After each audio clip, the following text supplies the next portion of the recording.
We all get them occasionally, emails from friends, personality tests for example, or intelligence tests, and the likes.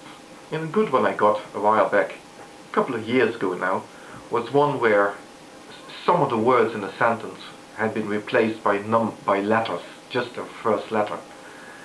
And you had to guess what the words were, or you had to figure out what the words were. For example, there was one line where the question was 66 capital B of the capital B.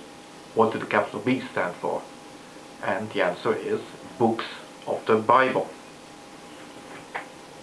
But as I looked at those questions, it occurred to me that it would be quite beneficial for somebody to be a white Christian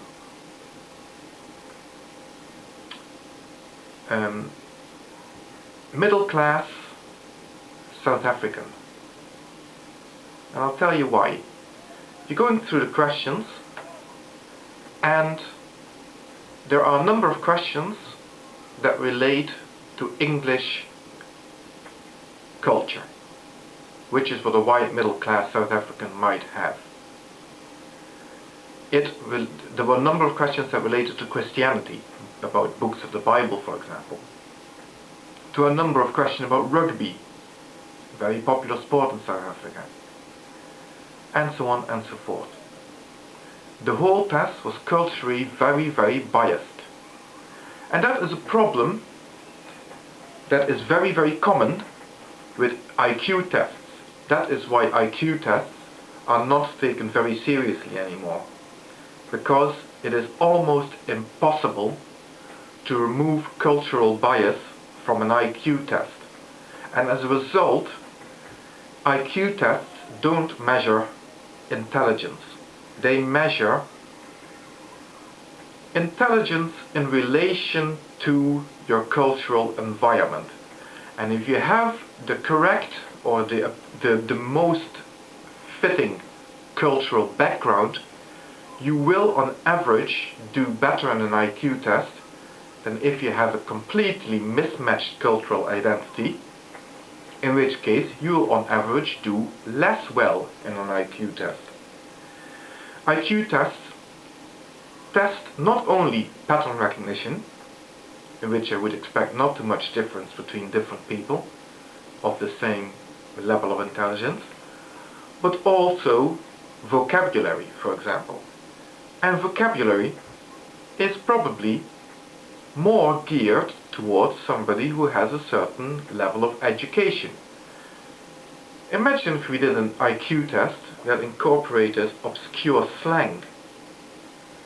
Then you might find the opposite happening, that somebody with a middle class cultural background might do worse than somebody who grew up in the ghetto, for example.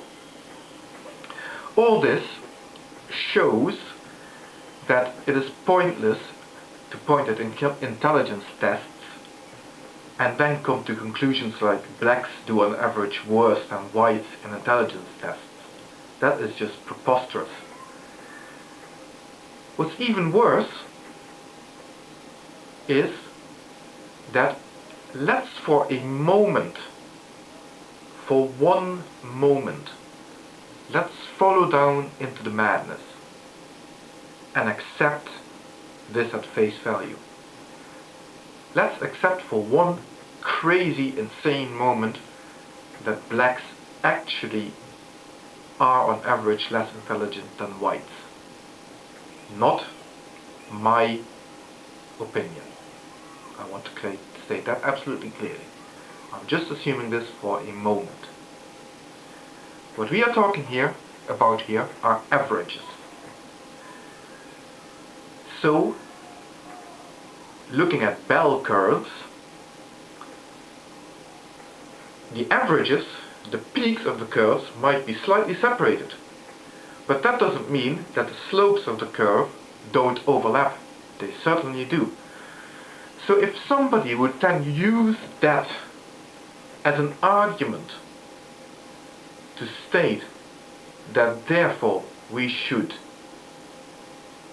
have preference for whites over blacks in positions in universities, for example, They are talking out of their hind quarters. Acceptance to a university should not depend on the skin color, even if there was such a difference. Acceptance to a university should be based on passing the entry qualifications. And that's all there is to it. Because even if blacks were less intelligent than whites, there will be those blacks who will qualify for the entry level for university, and that should therefore be accepted without any questions. There should be no bias to either white or black. Every person should be treated as an individual and should be judged as an individual, and then if they pass the entry qualifications, they should have a right to go to that university, or at least be considered in the lottery or whatever is used to assign places to people in the university. But I don't believe in that anyway, because of what I've earlier outlined about the failure of IQ tests. IQ tests are not a good way of assessing a person's intelligence. The only way they can be made to be any way near meaningful is if you can assure that the people being tested are all from a similar cultural background, and that is nearly never the case. And with that, I want to dismiss any arguments of that nature. Thank you.